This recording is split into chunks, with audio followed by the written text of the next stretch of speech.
ನಮಸ್ಕಾರ. ನನ್ನ ಹೆಸರು ಗೋಪಾಲ್ ಅಂತ. ಕರ್ನಾಟಕ ರಾಜ್ಯ ಬಾರ್ ಕೌನ್ಸಿಲ್ ಚುನಾವಣೆಯ ಸದಸ್ಯ ಸ್ಥಾನದ ಪ್ರಬಲ ಆಕಾಂಕ್ಷಿಯಾಗಿ ಸ್ಪರ್ಧೆ ಮಾಡುತ್ತಿದ್ದೇನೆ. ನಾನು ನಿನ್ನೆ 9/2/2026 ನಾಮಪತ್ರ ನನ್ನ ಸಹೋದ್ಯೋಗಿಗಳೊಂದಿಗೆ ವಕೀಲ ಮಿತ್ರರೊಂದಿಗೆ ನಾಮಪತ್ರವನ್ನು ಸಲ್ಲಿಸಿದ್ದೇನೆ. ಕರ್ನಾಟಕ ರಾಜ್ಯಾದ್ಯಂತ ತಾಲೂಕು ಜಿಲ್ಲೆಗಳಲ್ಲಿ ಒಂದು ದಿನಕ್ಕೆ ಸುಮಾರು 100 ಜನ ಅಡ್ವೊಕೇಟ್ಸು, ನನ್ನ ಭೀಮ ಬಂಧುಗಳು, ಸಂವಿಧಾನವನ್ನು ನಂಬಿರ್ತಕ್ಕಂಥ ವಕೀಲ ಮಿತ್ರರು ಒಂದು ದಿನಕ್ಕೆ 100 ಕಾಲ್ ಮಾಡ್ತಾಯಿದ್ದಾರೆ. ಅದೇ ನನಗೆ ಸಂತೋಷ. ಬಂಧುಗಳೇ, ನನ್ನ ಕರ್ನಾಟಕ ರಾಜ್ಯದ ಎಲ್ಲ ನನ್ನ ವೃತ್ತಿಪರ ವಕೀಲರುಗಳಿಗೆ ನಾನು ಮನವಿ ಮಾಡಿಕೊಳ್ಳುವುದೇನೆಂದರೆ, ಈ ಒಂದು ಕರ್ನಾಟಕ ರಾಜ್ಯ bar council the supreme of the constitutional bench in the supreme court ಅಡಿಯಲ್ಲಿ ಬರ್ತಕ್ಕಂಥ ಇದು ಕಾನ್ಸ್ಟಿಟ್ಯೂಷನಲ್ ಬೆಂಚ್. ಹೈಕೋರ್ಟ್ಗಿಂತ ದೊಡ್ಡದು ಸಂಸ್ಥೆ, ಕಾನ್ಸ್ಟಿಟ್ಯೂಷನಲ್ ಸಂಸ್ಥೆ ಇದು. ಇಂಥ ಕಾನ್ಸ್ಟಿಟ್ಯೂಷನಲ್ ಸಂಸ್ಥೆಯಲ್ಲಿ ಇಂದಿಗೂ ಕೂಡ ಬಾಬಾ ಸಾಹೇಬ್ ಅಂಬೇಡ್ಕರ್ ಸ್ಟ್ಯಾಚ್ಯೂ ಇಲ್ಲ. ಒಂದು ದುಃಖದ ಸಂಗತಿ. ಕಾರಣ, ಸಮಾಜ ಪರಿವರ್ತನೆ ಮಾಡ್ತಕ್ಕಂಥ ಕೆಲಸ ವಕೀಲರದು. ಈ ಒಂದು ಸಮಾಜದ ಪರಿವರ್ತನೆ, ಸಮಾಜದ ದಿಕ್ಕನ್ನು ಹಾಗೂ ಶೋಷಿತ ಹಿಂದುಳಿದ ವರ್ಗದ ಎಲ್ಲ ಜಾತಿಯ ಎಲ್ಲ ಧರ್ಮಗಳ ಬಡಬಗ್ಗರಿಗೆ ನ್ಯಾಯದಾನವನ್ನು ಕೊಡ್ತಕ್ಕಂಥ ನಮ್ಮ ಒಂದು ದಿಟ್ಟ ನಿಲುವು ಈ ಒಂದು ವಕೀಲ ವೃತ್ತಿ. ವಕೀಲ ಅಂದರೆ ಲಾನೇ ಸುಪ್ರೀಮು. ಆದ್ದರಿಂದ ಈ ಒಂದು ಸಮಾಜದಲ್ಲಿ ವಕೀಲರ ಹಿತರಕ್ಷಣೆಗಾಗಿ ನಾನು ನಾಮಪತ್ರವನ್ನು ಸಲ್ಲಿಸಿದ್ದೇನೆ. ವಕೀಲರ ಘನತೆ, ಗೌರವ, ಅಖಂಡತೆಯನ್ನು, ಒಂದು ಪ್ರಜಾಸತ್ತಾತ್ಮಕ ಮೌಲ್ಯಗಳನ್ನು ಬಾಬಾ ಸಾಹೇಬ್ ಕೊಟ್ಟಿರ್ತಕ್ಕಂಥ ಬಾಬಾ ಸಾಹೇಬ್ ಅಂಬೇಡ್ಕರ್ ಈ ದೇಶದ ಅತ್ಯುನ್ನತವಾದ ಜ್ಞಾನಿ ಅಂದರೆ ಬಾಬಾ ಸಾಹೇಬ್ ಅಂಬೇಡ್ಕರ್. ಈಗ ಕರ್ನಾಟಕ ರಾಜ್ಯದಲ್ಲಿ ಬರೀ ಕವಿಗಳನ್ನು ಹೇಳ್ಕೊಂಡು ಇವರು ಅಷ್ಟು ದೊಡ್ಡವರು ಇಷ್ಟು ದೊಡ್ಡವರು ಅಂತ ಹೇಳ್ತಾರೆ. ಬಾಬಾ ಸಾಹೇಬ್ ಇಡೀ ವರ್ಲ್ಡ್ಗೆ ಫೇಮಸ್. ಬಾಬಾ ಸಾಹೇಬ್ ಮೀನ್ಸ್ ಭಾರತ ರತ್ನ, ಸಂವಿಧಾನ ಶಿಲ್ಪಿ, ವಿಶ್ವಜ್ಞಾನಿ. ಸೂರ್ಯನ ಬೆಳಕು ಹೋಲಿಸ್ಬೋದು ಬಾಬಾ ಸಾಹೇಬನ್ನು. ಸೂರ್ಯನ ಬೆಳಕಿಲ್ಲ ಅಂದರೆ ಯಾವ ಸಕಲ ಜೀವರಾಶಿಗಳು ಬದುಕುವುದಕ್ಕೆ ಸಾಧ್ಯವಿಲ್ಲ. ಅದೇ ರೀತಿ ಬಾಬಾ ಸಾಹೇಬ್ ಕೊಟ್ಟಿರ್ತಕ್ಕಂಥ ಮೌಲ್ಯಗಳು, ಸಿದ್ಧಾಂತಗಳು, ಆದರ್ಶಗಳು ಎಲ್ಲ ಕೂಡ ಈ ಒಂದು ಕಾನ್ಸ್ಟಿಟ್ಯೂಷನ್ದಲ್ಲಿ ಅಡಗಿದೆ. ಒಂದು ಫೆಟರ್ನಿಟಿ ಆಗಿರ್ಬೋದು, ಒಂದು ಈಕ್ವಾಲಿಟಿ ಆಗಿರ್ಬೋದು. ಆರ್ಟಿಕಲ್ಸ್ 14 ಏನು ಹೇಳ್ತಾ ಇದ್ದಾರೆ ಕಾನ್ಸ್ಟಿಟ್ಯೂಷನಲ್ಲಿ? ಸಮಾನತೆ. ಈ ದೇಶದ ಕಟ್ಟ ಕಡೆಗೂ ಸಮಾನತೆ ಕೊಡಬೇಕು ಅಂತ ಬಾಬಾ ಸಾಹೇಬ್ ಕಾನ್ಸ್ಟಿಟ್ಯೂಷನ್ ಹೇಳಿದ್ದಾರೆ. ಈ ದೇಶಕ್ಕೆ ವೋಟ್ ಪವರ್ ಕೊಟ್ಟಿದ್ದು ಬಾಬಾ ಸಾಹೇಬ್ ಅಂಬೇಡ್ಕರ್, ಬೇರೆ ಯಾರೂ ಅಲ್ಲ. ಸುಮಾರು ಜನ ಫ್ರೀಡಮ್ ಫೈಟರ್ಸ್ ಇದ್ದಾರೆ, ಆವಾಗಲೂ ಯುದ್ಧ ಮಾಡಿದರು. ಡಿಗ್ರಿ ಅಡ್ವೊಕೇಟ್ಸ್ಗೆ, ಜಡ್ಜಸ್ಗೆ ಮತ್ತು DC AC ಕೊಡಬೇಕು ವೋಟ್ ಪವರ್ ಅಂತ ಅಂದಿನ ಕಾಲದಲ್ಲಿ ಮಹಾತ್ಮ ಗಾಂಧಿನೂ ವಾದ ಮಾಡಿದರು. ಆದರೆ ಬಾಬಾ ಸಾಹೇಬು ಕಟ್ಟ ಕಡೆ ವ್ಯಕ್ತಿಯಿಂದ ಹಿಡಿದು ಈ ದೇಶದ ರಾಷ್ಟ್ರಪತಿವರೆಗೂ ಒಂದೇ ವೋಟ್ ಪವರು ಅಂತ ಹೇಳಿದಂಥ ಮಹಾನ್ ಮೇಧಾವಿ, ಜ್ಞಾನಿ, ವಿಶ್ವಜ್ಞಾನಿ ಬಾಬಾ ಸಾಹೇಬ್ ಅಂಬೇಡ್ಕರ್. ಅವರ ಪಾದಗಳಿಗೆ ಕೋಟಿ ನಮಸ್ಕಾರಗಳನ್ನು ಈ ಭಾರತ ದೇಶದ ಪರವಾಗಿ ಸಲ್ಲಿಸುತ್ತಿದ್ದೇನೆ. ಸರ್ ಹೇಳಿ ಸರ್, ಎಲೆಕ್ಷನ್ ಬಗ್ಗೆ ಹೇಳ್ತೀನಿ. ಬಾಬಾ ಸಾಹೇಬ್ ಮೇನಲ್ವಾ? ಅವ್ರು ಹಾಕಿರೋದು ಬುನಾದಿ. ಇದು ಅವ್ರು ಹಾಕಿರೋ ಬುನಾದಿ ಹೇಳ್ಬೇಕಲ್ಲ, ಪಿಲ್ಲರ್ ಹೇಳ್ಬೇಕಲ್ಲ, ಆಮೇಲೆ ಮೋಲ್ಡಿಂಗು. ದಯವಿಟ್ಟು ಕರ್ನಾಟಕ ರಾಜ್ಯದ ಎಲ್ಲ ನನ್ನ ಪ್ರೀತಿಯ ವಕೀಲರುಗಳು ನನಗೆ ಒಂದು ಅಭೂತಪೂರ್ವ ಮತಗಳನ್ನು ನೀಡಬೇಕಾಗಿ ಕಳಕಳಿಯ ಮನವಿ ಮಾಡಿಕೊಳ್ಳುತ್ತೇನೆ. ನಾನು ಒಂದು 10 ಡಿಮ್ಯಾಂಡ್ಸನ್ನು ಇದರಲ್ಲಿ ನನ್ನ ಒಂದು ಗುರಿ ಮತ್ತು ಉದ್ದೇಶಗಳಲ್ಲಿ ಇಂಟೆನ್ಷನ್ ಇಟ್ಕೊಂಡಿದ್ದೀನಿ. ಇದನ್ನೆಲ್ಲ ನಾನು ನಿಭಾಯಿಸ್ತೀನಿ ಅಂತ ಹೇಳೋಕ್ಕೆ ಬಯಸ್ತೀನಿ. ನನ್ನ ಒಂದು ಮೊದಲ ಗುರಿ, ಕರ್ನಾಟಕ ರಾಜ್ಯ ವಕೀಲ ಪರಿಷತ್ ಹಳೆಯ ಕಟ್ಟಡವನ್ನು ತೆಗೆದು, ತುಂಬ ಹಳೆ ಕಟ್ಟಡ ಆಗಿದೆ, ಸುಮಾರು ಒಂದು 79-100 ವರ್ಷಗಳು ಕೂಡ ಆಗಿದೆ ಕಟ್ಟಡ ಕಟ್ಟಿ. ಸುಮಾರು ವಿಶಾಲವಾದ ಜಾಗ ಇದೆ, ಹಿಂದೂ ಮುಂದೆಲ್ಲ ಜಾಗ ಇದೆ. ಈ ಒಂದು ಕಟ್ಟಡವನ್ನು ತೆಗೆದು 10 ಅಂತಸ್ತಿನವರೆಗೂ ಕಟ್ಟಡವನ್ನು ನಿರ್ಮಾಣ ಮಾಡುವ ಮೊದಲ ಗುರಿಯಾಗಿರುತ್ತದೆ. ಕಾರಣ, ಬೆಂಗಳೂರು ಬೆಳೀತಾ ಇದೆ. ಅಡ್ವೊಕೇಟ್ಸು ಸಮಾಜದಲ್ಲಿ ಗುರುತಿಸ್ಕೊಳ್ಬೇಕು. ಈ ಸಮಾಜ ಪರಿವರ್ತನೆ ಮಾಡ್ತಕ್ಕಂಥ ಮೂಲ ಜವಾಬ್ದಾರಿಯು ವಕೀಲರಲ್ಲಿದೆ. ಆದ ಕಾರಣ ಈ ಒಂದು 10 ಫ್ಲೋರ್ ಬಿಲ್ಡಿಂಗ್ಗಳನ್ನು ಕಟ್ಸ್ಕೊಡ್ತಾ ಇದ್ದೀರಿ. ಕಾರಣ, ಇಲ್ಲಿ ಬರುತ್ತೆ ದುಡ್ಡು ಅಂತ ಮಾಧ್ಯಮದವರು ಪ್ರಶ್ನೆ ಮಾಡ್ಬೇಕನ್ನ.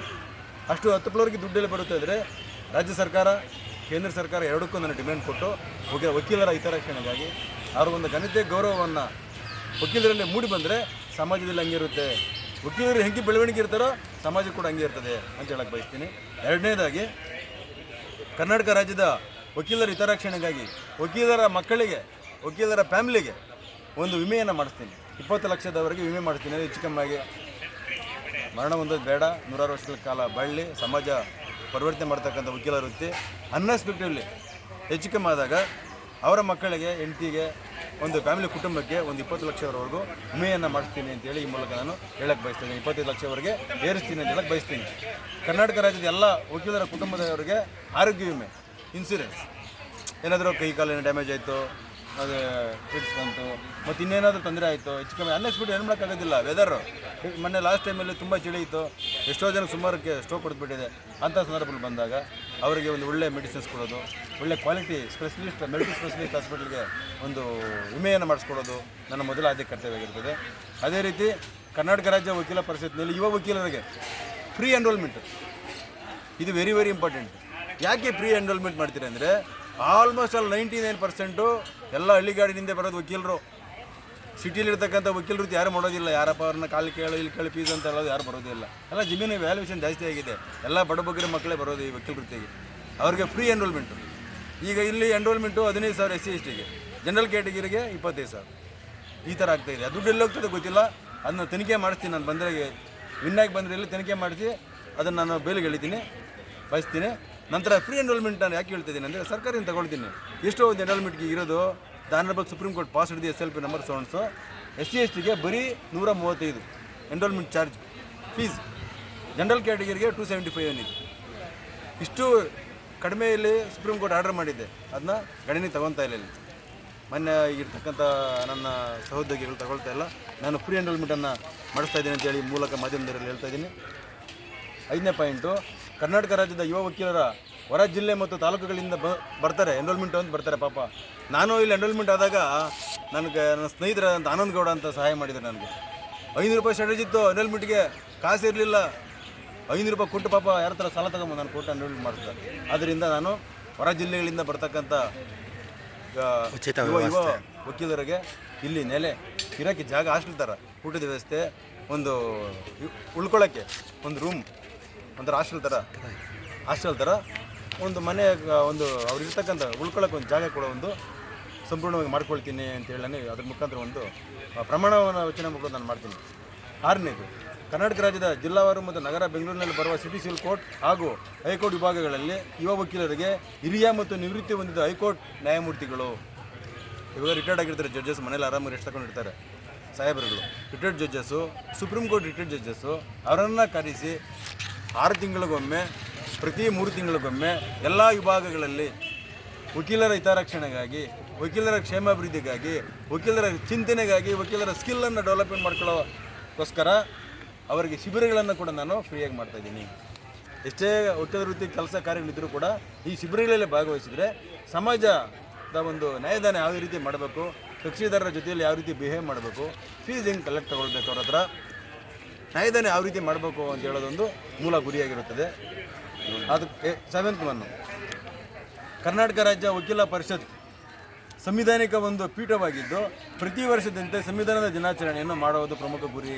ಸಂವಿಧಾನದ ಅಡಿಯಲ್ಲಿ ಕೆಲಸ ಮಾಡ್ತಾಯಿದ್ದೀವಿ ವಕೀಲರು. ಪ್ರತಿ ವರ್ಷದಲ್ಲಿ ಬರ್ತಕ್ಕಂಥ ಪ್ರತಿ ವೀಕ್, ಎವ್ರಿ ವೀಕ್ ವಾರಗಳಲ್ಲಿ ಪ್ರತಿ ಶುಕ್ರವಾರ ಎನ್ರೋಲ್ಮೆಂಟು ತಗೊಳ್ತಾರೆ. ಇಲ್ಲಿ ಎನ್ರೋಲ್ಮೆಂಟ್ ಏನು, ನೋಂದಣಿ ಮಾಡಿಸ್ಕೊಳ್ಳೋದು. ಮಗು ಎಲ್ಲಿ ಹುಟ್ಟುತ್ತೆ, ತಾಯಿ ಗರ್ಭದಲ್ಲಿ ಹುಟ್ಟುತ್ತೆ. ತಾಯಿ ಗರ್ಭದಲ್ಲಿ ಮಗು ಹುಟ್ಟಿದ ಮೇಲೆ ಅದಕ್ಕೇನಾಗುತ್ತೆ, ಸೊಸೈಟಿಗೆ ಬರುತ್ತೆ. ಸೊಸೈಟಿ ಹೆಂಗೆ ಬದಲಾವಣೆ ಮಾಡಬೇಕು ಅಂತೇಳಿ ಇದೆ. ಅದೇ ರೀತಿ ಉದಾಹರಣೆಗೆ ನಮ್ಮ ಬಾರ್ ಕೌನ್ಸಿಲ್ ಕೂಡ ಒಂದು ತಾಯಿ ಇದ್ದಂಗೆ. ಈ ತಾಯಿ ಹೊಟ್ಟೆಯಲ್ಲಿ ಮಕ್ಕಳು ಹುಡ್ತವೆ, ಅಡ್ವೊಕೇಟ್ಸ್ಗಳು ಸಮಾಜನ ಒಂದು ಪರಿವರ್ತನೆ ಮಾಡ್ತಕ್ಕಂಥ ಹೊಣೆ ಅಲ್ಲಿರ್ತದೆ. ಅಲ್ಲಿರಬೇಕಾದ್ರೆ 7th ಒನ್, ರಾಜ್ಯ ವಕೀಲ ಪರಿಷತ್ ಸಂವಿಧಾನದ ಒಂದು ಪೀಠವಾಗಿರುತ್ತದೆ. ಆ ಪೀಠ ಸಂವಿಧಾನದ ದಿನಾಚರಣೆಯನ್ನು ಪ್ರತಿ ವರ್ಷ ನವೆಂಬರ್ 26 ಆ ಇಯರ್ ವೈಸಲ್ಲಿ ಸಂವಿಧಾನ ದಿನಾಚರಣೆ ಮಾಡಿ ಸಂವಿಧಾನದಲ್ಲಿ ಬರ್ತಕ್ಕಂಥ ಮೌಲ್ಯಗಳು, ಸಿದ್ಧಾಂತಗಳು, ಪರಿಕಲ್ಪನೆಗಳು, ಆದರ್ಶಗಳು, ಫೆಟರ್ನಿಟಿ, ಅಖಂಡತೆ, ಸಾರ್ವಭೌಮತ್ವ, ದೇಶದ ಗೌರವ ಹಾಗೂ ನಾಗರಿಕರಿಗೆ ಒಂದು ರೆಸ್ಪೆಕ್ಟ್ ಫೀಲ್ ಕೊಡೋದು, ಮಿಲಿಟರಿಯಲ್ಲಿ ಸೇವೆ ಮಾಡ್ತಕ್ಕಂಥ ನಮ್ಮ ದೇಶದ ರಕ್ಷಣೆಯನ್ನು ಕಾಯ್ತಕ್ಕಂಥ ವ್ಯಕ್ತಿಗಳಿಗೆ ಗೌರವವನ್ನು ಸೂಚಿಸೋದು, ರಾಷ್ಟ್ರೀಯ ಅಖಂಡತೆಯನ್ನು ಬಗ್ಗೆ ಮಾತಾಡತಕ್ಕಂಥದ್ದು, ಅದರ ಒಂದು ಎತ್ತಿ ಹಿಡಿಯುವುದು, ಇದು ಸಂವಿಧಾನದ ಪೀಠ ಆಗಿರುತ್ತದೆ. 8ನೇದು, ವಕೀಲ ಪರಿಷತ್ನಲ್ಲಿ ಬರುವ ಹಲವಾರು ಲೋಪದೋಷಗಳು. ಈಗ ಇಲ್ಲಿ ಸ್ಟಾಂಪ್ ತಗೊಳ್ತಾರೆ. ಸ್ಟಾಂಪ್ ಸುಮಾರು ಸ್ಟಾಂಪ್ ಡ್ಯೂಟಿ ಅಂತಾರೆ. ವೆಲ್ಫೇರ್ ಸ್ಟಾಂಪ್, ಅಡ್ವೊಕೇಟ್ ಸ್ಟಾಂಪು 20 ರೂಪಾಯಿದು 30 ರೂಪಾಯಿ ಸ್ಟಾಂಪ್ ಬರುತ್ತೆ. ಅದ್ರದ್ದು ಅಕೌಂಟಬಿಲಿಟಿ ಇಲ್ಲ. ಈಗಲೂ ಅಕೌಂಟಬಿಲಿಟಿ ಇಲ್ಲ, ಬ್ಯಾಂಕ್ ದಾಖಲಾತಿನೇ ಇಲ್ಲ. ಅದೇನೋ ತೆಲುಗುಗಾನ ಮಾತಾಡ್ತಾರೆ, ಸೇಯಿಂದೆ ಸೇರಾನೆ, ಅಲ್ಲ ಮಾಡಿದ್ದೇ ಮಾಡಿರಿ ಅಂತಾರೆ. ಅದಕ್ಕಾಗಿ ಕೇಳೋದಿಲ್ಲ, ಮಾಡೋದಿಲ್ಲ. ಈ ಥರ ಆಗ್ತಾಯಿದೆ. ಆ ಒಂದು ಏನು ಲೋಪದೋಷಗಳಿದೆ ಅದನ್ನೆಲ್ಲ ನಾನು ಸರಿಪಡಿಸ್ತೀನಿ ಅಂತ ಹೇಳ್ದೆ. ನಾನು ಸ್ವೇರ್ ಮಾಡ್ತೀನಿ, ಪ್ರಮಾಣ ಮಾಡ್ತಾಯಿದ್ದೀನಿ. ನಾನು ಓಪನ್ನಾಗಿ ಮಾತಾಡ್ತೀನಿ. ನಾನು ಅಕ್ಕಿ ಬಿಕ್ಕಿ ಮಾಡೋದು, ಟಿಕ್ಕಿ ಬಿಕ್ಕಿ ಮಾಡೋದು ನನ್ನ ಜಾಯಮಾನಾಗಿಲ್ಲ. ನಾನು ಬರೋದು ಇಲ್ಲ, ಆ ಕೆಲಸ ಮಾಡೋದು ಇಲ್ಲ. ನಾನು ಆ ಕೆಲಸ ಮಾಡಿದ್ದೀನಿ ಅಂದರೆ ನಾನು ಹತ್ತಿದೆ ಹಿಂದಾಡಿದೆ. ಆ ಕೆಲಸ ನಾನು ಮಾಡಿದ್ದೀನಿ ಅಂದರೆ ವಕೀಲರೇ ನನಗೆ ಶಿಕ್ಷೆ ಕೊಡ್ಬೋದು, ವಕೀಲರೇ ನನ್ನ ಓಡಿಸ್ಕೊಂಡು ಬೇಕಾದ್ರೆ ಹೊಡಿಬೋದು. ಓಪನ್ ಮಾತಾಡೋದು, ನಾನು ಓಪನ್ ಟಾಂಗು. ಇಲ್ಲೂ ಅಷ್ಟೇ, ಎಲ್ಲಾನು ಬಿಟ್ಟರೆ ಓಪನಾಗಿ ಮಾತಾಡ್ತೀನಿ. ಇರೋ ಸತ್ಯ ತಾನೆ, ನೋ ಫಿಲ್ಟರ್ ಫಿಲ್ಟರ್ ಏನು ಬೇಕಾಗಿಲ್ಲ ಸರ್, ಇರೋ ಸತ್ಯ ತಾನೆ ಸರ್. ಆದ ಕಾರಣ 9ನೇದು ವಕೀಲ ಪರಿಷತ್ತಿನಲ್ಲಿ ಇರುವ ಆಡಳಿತ ವ್ಯವಸ್ಥೆಯನ್ನು ಉತ್ತುಂಗಕ್ಕೇರಿಸುವುದು. ಒಬ್ರಿಗೊಬ್ಬರು ಕಂಬೈಂಡ್ ಇರೋದಿಲ್ಲ, ಜೊತೆಗೂಡಿದಾಗ ಅಂಡರ್ಸ್ಟ್ಯಾಂಡಿಂಗ್ ಇರೋದಿಲ್ಲ. ಎಲ್ಲರೂ ಜೊತೆಗೂಡಿದಾಗ, ಮೆಂಬರ್ಸ್ ಎಲ್ಲ ಜೊತೆಗೂಡಿದಾಗ, 25 ಜನ ಜೊತೆಗೂಡಿದಾಗ ಒಂದು ಉತ್ತುಂಗಕ್ಕೆ ಏರಿಸ್ಬೋದು. ಈಗ ಹಲವಾರು ಈ ಒಂದು ಬಾರ್ ಕೌನ್ಸಿಲನ್ನು ಉತ್ತುಂಗಕ್ಕೆ ಏರಿಸ್ತೀನಿ ಅಂತೇಳಿ ನಾನು ಈ ಮೂಲಕ ಬಯಸ್ತಾ ಇದ್ದೀನಿ. ಸಂವಿಧಾನದ ಅಡಿಯಲ್ಲಿ 9ನೇದು. 10ನೇದು ಕರ್ನಾಟಕ ರಾಜ್ಯದ ಎಲ್ಲ ವಕೀಲರಿಗೋಸ್ಕರ ಘನತೆ, ಗೌರವ, ಸಮಾನತೆಯನ್ನು ಕಾಣುವ ಒಂದು ಕೆಲಸವನ್ನು ಮಾಡ್ತೀನಿ. ಅದೇ ರೀತಿ ಆವಾಗಲೇ ಮುಂಚೆ ಹೇಳಿದೆ ಏನು ಶಿಬಿರಗಳನ್ನು ಮಾಡ್ತೀನಿ ಅಂತ. ಆ ಶಿಬಿರಗಳನ್ನು ಮಾಡಿದಾಗ ಈಗ SLC PUCಗೆ ಒಂಥರ ಇರ್ತಾರೆ ಹುಡುಗರು, ಯಂಗ್ಸ್ಟಾರು, ಡಿಗ್ರಿಗೆ ಒಂಥರ ಇರ್ತಾರೆ. ವೃತ್ತಿಪರ ಕೋರ್ಸ್ಗಳು ಮಾಡಿದಾಗ PhD, ಅಡ್ವೊಕೇಸಿ ಇವೆಲ್ಲ ಮಾಡಿದಾಗ ಏನಾಗ್ತದೆ, ಚೇಂಜಸ್ ಆಗುತ್ತೆ, ಬದಲಾವಣೆ ಆಗುತ್ತೆ. ಅದೇ ರೀತಿ ವಕೀಲರ ಘನತೆ, ಗೌರವವನ್ನು ಕಾಪಾಡುವಂಥ ಕೆಲಸ ಕೂಡ ಮಾಡ್ತಾಯಿದ್ದೀನಿ.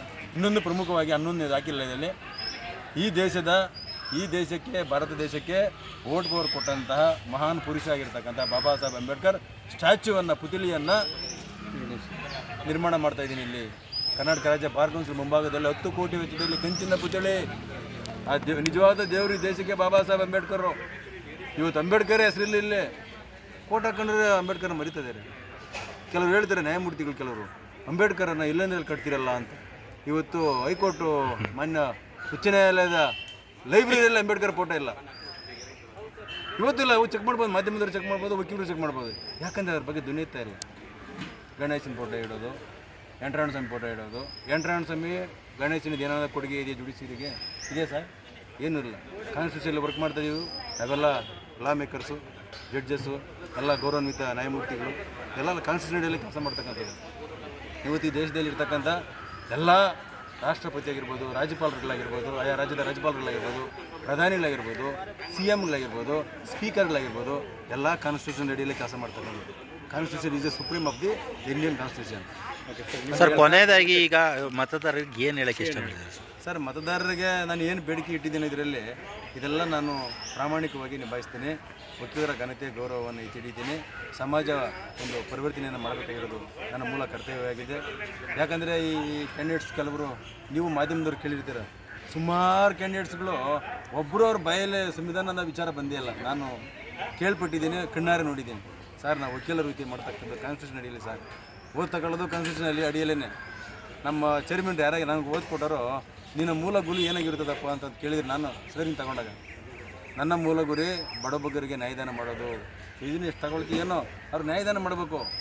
ಈಗ ಸಂವಿಧಾನ ಅಂದರೆ ಏನು? ನಮಗಾಗಿ, ನಮಗೋಸ್ಕರ, ನಮ್ಮ ರಕ್ಷಣೆಗಾಗಿ ನಾವೇ ಸಮರ್ಪಣೆ ಮಾಡ್ಕೊಂಡಿದ್ದು, ಅದನ್ನೇ ಸಂವಿಧಾನ ಅಂತ ವಿಚಾರ. ಅದೇ ರೀತಿಯಾಗಿ ನಾನು ನ್ಯಾಯದಾನ ಬಡಬಗ್ಗರಿಗೆ ಮಾಡ್ತೀನಿ ಅಂತೇಳಿ ಈ ಸಮಾಜಕ್ಕೆ ಒಳ್ಳೆಯ ಸಂದೇಶವನ್ನು ಕೊಡ್ತೀನಿ ಅಂತೇಳಿ ನಾನು ಸೇರ್ ತಗೊಂಡೆ. ಅದೇ ರೀತಿ ನನ್ನ ಮತದಾರರಿಗೆ ಹೇಳಿಕೊಳ್ಳುವುದೇನೆಂದರೆ, ಯಾವುದೇ ರೀತಿಯಾದಂತಹ ಏನು ಹಣದ ಆಮಿಷಕ್ಕೆ ಒಳಗಾಗಿ, ನೈಸಾಗಿ ಮಾತಾಡೋದಕ್ಕೆ ಒಳಗಾಗಿ, ಕೆಲಸ ಗಂಟ ನೈಸ ಹಂಗೆ ಮಾಡ್ತೀನಿ, ಅಟ್ಲು ಸಾರ್ ಇಟ್ಲು ಸರ್ ಹಿಂಗೆ ಕ್ಯಾಲ್ ಸಾರ್ ಅಂತ ಹಿಂಗೆ ಜೊತೆಲೇಸ್ಕೊಂಡ್ರೆ ಇಟ್ಲ ಒಳ್ಳೆ ನಮ್ಮೋದಂಡ.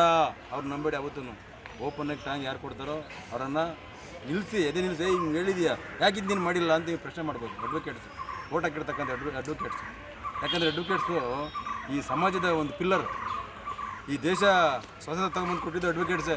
ಬಾಲ್ ಗಂಗಾಧರ ತಿಲಕ್, ನೆಹರು, ಮಹಾತ್ಮ ಗಾಂಧಿ, ಸುಮಾರು 99% ಗಾಂಧಿ ಇವರೇ ಅಡ್ವೊಕೇಟ್ಸೇ. ಅದರಿಂದ ನನ್ನ ಪ್ರಮುಖ ಉದ್ದೇಶ ಏನೆಂದರೆ, ವಕೀಲರ ಚಿಂತನೆಗಾಗಿ, ವಕೀಲರ ಏಳಿಗೆಗಾಗಿ ಸದಾ ನಿಮ್ಮ ಜೊತೆಯಲ್ಲಿರ್ತೀನಿ. ಒಂದು ಮೌಲ್ಯಗಳನ್ನು, ಸಿದ್ಧಾಂತಗಳನ್ನು, ಆದರ್ಶಗಳನ್ನು ಪಾಲನೆ ಮಾಡಬೇಕು. ವಕೀಲರೆಲ್ಲರೂ ಗುರುತಿಸಿ ಐಡೆಂಟಿಫಿಕೇಷನ್ ಮಾಡಿ, ಯಾರು ಕ್ವಾಲಿಫೈಡ್ ಇದ್ದಾರೆ ಇದಕ್ಕೆ ಚೇರ್ಪರ್ಸನ್ಗೆ ಅನ್ನೋದನ್ನು ಗುರುತಿಸಿ, ಕನ್ನಡ ನಾಡಿನೆಲ್ಲ ನನ್ನ ತಾಲೂಕು, ಜಿಲ್ಲೆ ಮತ್ತು ಈ ರಾಜ್ಯದಲ್ಲಿ ಬರ್ತಕ್ಕಂಥ ನಗರದಲ್ಲಿ ಬರ್ತಕ್ಕಂಥ ಹೈಕೋರ್ಟ್ ಆಗಿರ್ಬೋದು, ಸಿಟಿ ಸಿವಿಲ್ ಕೋರ್ಟ್ ಆಗಿರ್ಬೋದು, ಮ್ಯಾಜಿಸ್ಟ್ರೇಟ್ ಆಗಿರ್ಬೋದು, ಮೇಯಾಲ್ ಕೋರ್ಟ್ ಆಗಿರ್ಬೋದು, ಫ್ಯಾಮಿಲಿ ಕೋರ್ಟ್ ಆಗಿರ್ಬೋದು, ಎಲ್ಲ ನನ್ನ ವೃತ್ತಿಪರ ವಕೀಲರಲ್ಲಿ ಕಳಕಳಿಯ ಗೌರವಾನ್ವಿತ ವಕೀಲರಲ್ಲಿ ಮನವಿ ಮಾಡಿಕೊಳ್ಳುತ್ತೇನೆ.